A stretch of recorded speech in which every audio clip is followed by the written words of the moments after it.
Alright, Mr. Chris, I'm going to kind of walk you through the setup on this Safari board for your DSLR camera.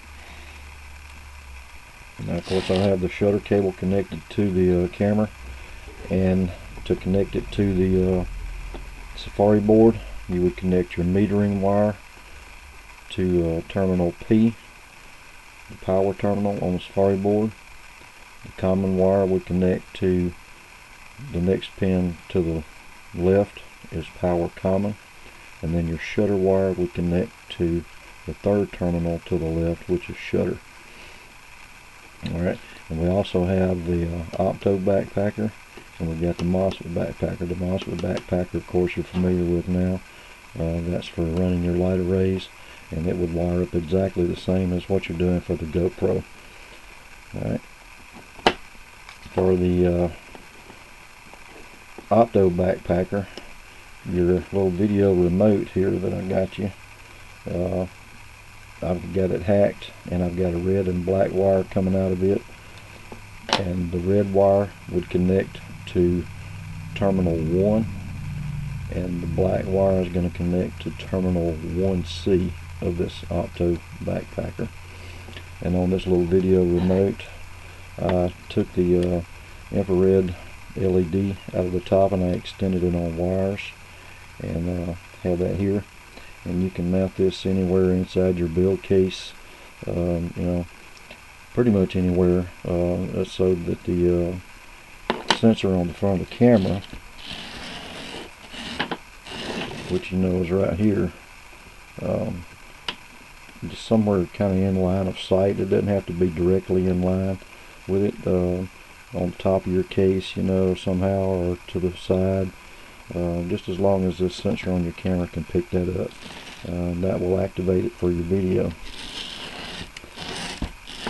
Alright, so I'm going to kind of go through and show you how this works, and I've shortened the walk test portion of the program just for the purposes of this video, so we don't have to sit here and wait so long. But I'm just going to kind of take this little LED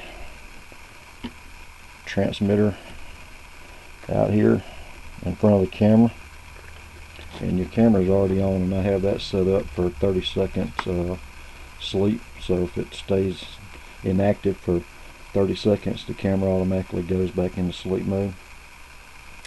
So I'm going to power on the camera, and let's see, I need to get it to video mode. And I've got the dip switches on the Safari board set up for video mode. I'll go through that right quick before I turn the Safari board on.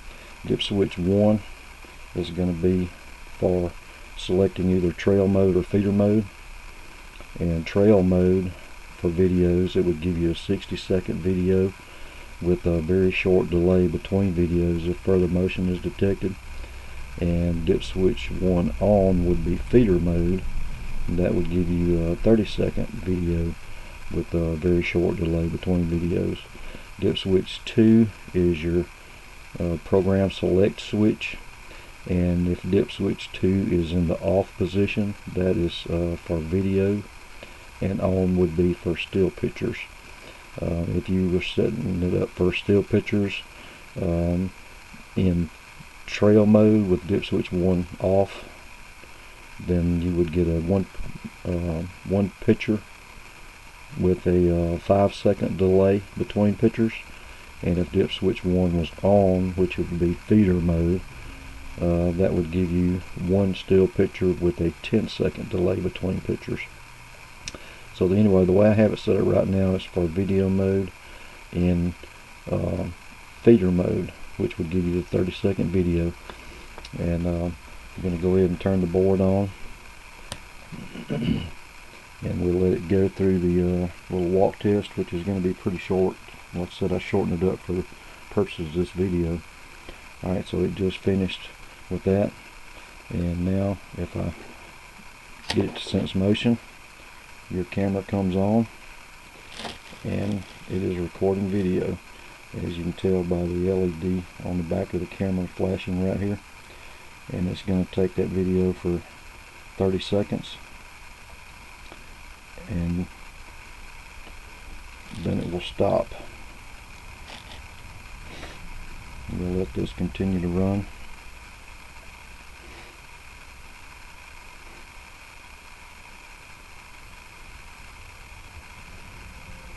Alright, so now we just stopped our first 30-second video, and if we activated it again, it starts another video. Okay, so I'm going to go ahead and cut the Safari board off, and I'll stop the video on your camera.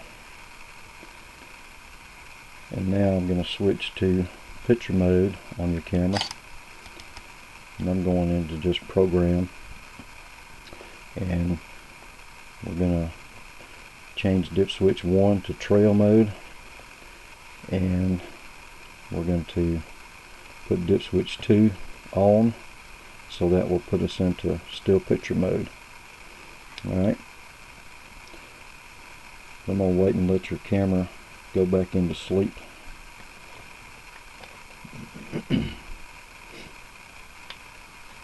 And of course, this time this little sensor here, wouldn't be doing anything. You'd be getting the signal for the picture through the shutter and common wires on the Safari board. So I'm going to turn the Safari board back on. We'll let it go through the little short walk test, which it just did. Now if we activate it, we'll get a picture. And it's going to wait 5 seconds, and if we activate it again, we'll get another picture. Okay. Trying to think if there's anything else I need to tell you. Oh, I'm going to include a little paper here, a little printout that I've got that shows you what the dip switch settings on the Safari board are for. Oh, one other thing, I told you I got the little remote motion sensor, and I'm going to cut the Safari board back off here, and go ahead and stack your MOSFET backpacker back up on top of the Safari board here. Alright, this is the little receiver backpacker, and that would stack on top of your other boards.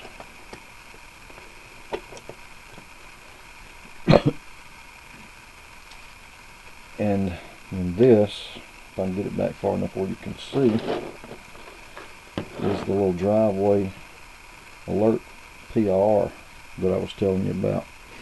And it'll detect motion wherever you set it up at, transmit a signal back to the Safari board with the receiver backpacker, and that will also activate the camera.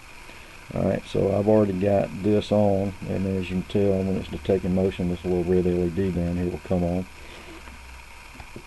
So I'm going to turn it away from myself so it can't pick me up at the moment. Turn the Safari board back on, and let it go through the walk test. Let's see, make sure I got it on here.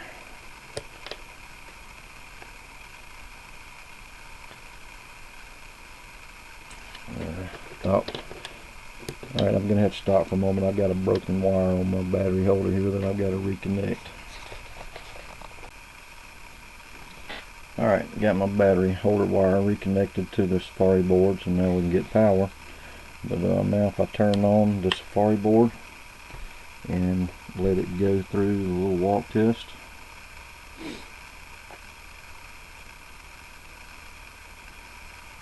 alright, it just finished that. And now if I turn this around, activate it, you'll see that your camera took a picture. Let me back up just a little bit here, and we'll reactivate it again, and the camera takes another picture.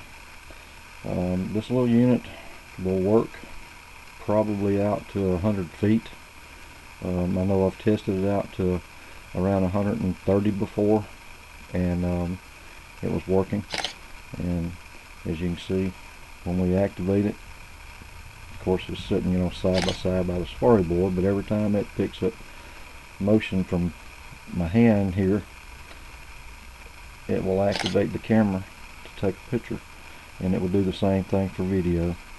So anyway, I've got your Safari board programmed for that.